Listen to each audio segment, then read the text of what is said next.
And just alongside of the poison hemlock, we have one of our most favorite Northwest plants.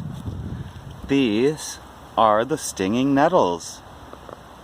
And I want you to get a good look at them. You can see their kind of spiny stem.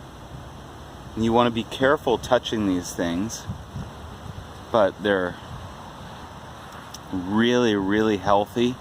You can cook them and eat them, and they have a lot of vitamins, a lot of minerals in them, and they taste great. Cleavers.